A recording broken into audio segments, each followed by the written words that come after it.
क्योंकि जनता जो चाहेगी वही तो कानून बनेगा ना। कानून हमेशा, जैसे अब आप लोग यहां बैठे हैं ना, कानून क्या होता है इसको समझना बड़ा जरूरी है। जब आप जनता में जाओगे तो आपको जवाब देने पड़ेंगे कि सरकार ने कोई कानून बना दिया, मान लो, वो बनाया किसके लिए?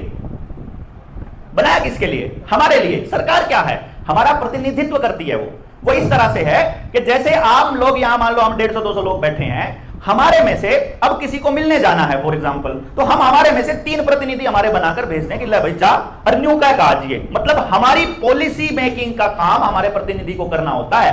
कंपनियों की पॉलिसी मेकिंग नहीं करनी होती। हमको ये मालूम ही नहीं है कि कानून केवल तब तक वैलिड है, कोई भी कानून तब तक वैलिड है जब तक हम उसको मानते हैं, केवल तब तक। मैं अगर कह दूं भाई साहब यहां बैठने का एक कानून है कि यहां न्यू बैठना पड़ेगा, सारे जने एक हाथ ऊपर कर रहे हो, कितनी देर नहीं करे रहोगे? कितनी देर? मतलब एक बार तो कह दोगे भाई ठीक है देवेंद्र भाई ने कह दिया तो चल कर लेंगे हाथ खड़ा, कितनी देर तक करके रखोगे? उल जरूर खामन खाई की बात थोड़ी चलेगी। अगर कोई बात आपकी मान रहा है तो इसका मतलब यह नहीं है कि आप कुछ भी कर दोगे, कुछ भी कह दोगे, कुछ भी लागू कर दोगे, ये नहीं। नियम केवल वो कानून बनेगा जो हम चाहेंगे। हमें अगर कोई कानून मंजूर नहीं है तो भाई साहब एक बात बता दूं, कल न जाए इस संविधान में निरस्त करने लगे, क्योंकि सॉरी मिलॉर्ड, मैं ऑन रिकॉर्ड बोल रहा हूं इसलिए मेरी वीडियो ने देख के कोई जज के कीड़े उठने लग जाए मन मानना है। मैंने कहूं सॉरी मिलॉर्ड, मुझे न्यायालय पर बिल्कुल भरोसा नहीं है, क्योंकि न्यायालय केवल फैसले करता है, न्याय नहीं। न्यायालय के अंदर किसी भी गरीब आदमी को न्याय मिलते हुए मैंने आज तक नहीं देखा। केवल अमीरों को मिलता है। गरीब आदमी के पास अगर वकील को देने के लिए पैसे नहीं है तो न्यायालय के पास कोई अरेंजमेंट नहीं है कि उसकी बात सुन ले, टाइम ही नहीं है उसके पास, करोड़ों करोड़ों केस लंबित पड़े हुए हैं। तो कानून बनाने का काम क्या करता है? न्यायालय नहीं कर रहा, यहां कुछ काम नहीं कर रहा, जुडिशरी नहीं कर रही कुछ भी। अगर न्यायपालिका के साथ साथ अपनी जो एग्जीक्यूटिव लोग हैं, डीसी का काम केवल एसडीएम, कोई बड़ा अफसर आ जाए, एसडीएम और डीसी का 2 ही काम है। नेताजी आ रहे हैं, मंत्री जी आ रहे हैं, उनके लिए फूल माला देना, उनका खर्चा करना, फिर बाकी अधिकारियों का ना तलेगा और खर्चा कौन काटेगा? खर्चे पूरे करने का काम उसका। जनता के लिए उसके पास ना टाइम है ना वो टाइम देता। पुलिस का काम आप लोगों के सामने है। आप जाओ पुलिस में, थाने में, किसी थाने में आप एक हफ्ता चक्री काट के देखो, आपको कितनी लगेगी वीआईपी ड्यूटी लगी हुई है। 24 घंटे वीआईपी ड्यूटी में है पुलिस, आपके लिए नहीं है भाई साहब।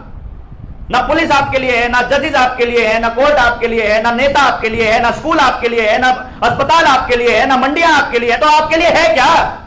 वो इसलिए नहीं है क्योंकि आप घरों में सोए हुए हैं, क्योंकि वो लोग अपनी उस रोजी रोटी के चक्कर में उलझे हुए हैं। और पता चलता है कि जिस रोजी रोटी के चक्कर में उलझे हुए हैं उससे जो पैसा मिलता है वो पता लगता है वो तो फ्रॉड है, कागज का टुकड़ा है।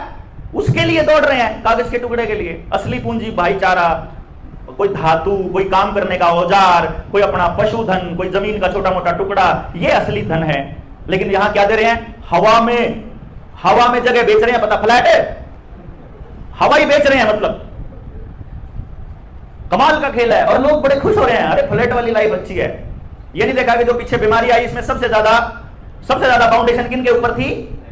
फ्लैट वालों के ऊपर। इसीलिए सरकारें कोशिश करेंगी कि अगर जो गांव उजड़ नहीं जाएंगे, मैं ये लाइन बोल रहा हूं, जो उजड़ नहीं जाएंगे, क्योंकि आपको उजाड़ने का पूरा इंतजाम किया हुआ है। जमीनें आपकी सारी की सारी लोन पर हैं और बैंक सारे डूबने वाले हैं। अगर आप नहीं जाओगे तो आपके बच्चे के लिए वहां पढ़ाई का अरेंजमेंट नहीं होगा, हेल्थ का अरेंजमेंट नहीं होगा, तो आपको छोड़ के शहर में जाना आपकी मजबूरी हो जाएगी। अगर उसके बाद भी नहीं जाओगे तो आपके गांव के 10 किलोमीटर के दायरे में कोई ऐसी फैक्ट्री या ऐसा उद्योग खोल दिया जाएगा जिसमें से बदबू आती रहे या राख आती रहे। ना हो तो बता दो, जिसका गांव जहां है उसके आसपास बदबू वाली एक जगह पक्का है, नहीं है तो उसके लिए तैयारी चल रही है, क्योंकि वो तो ड्रोन से देखने लग रहे हैं, रह गए ये वाले लोग साफ हवा में सांस ले रहे हैं। यहाँ गाटो एक फैक्ट्री, यहाँ इथेनॉल की गाटो, यहाँ शुगर मिल गाटो, यहाँ फलानी मिल गाटो, उसमें फायदा किसका? कंपनियों का।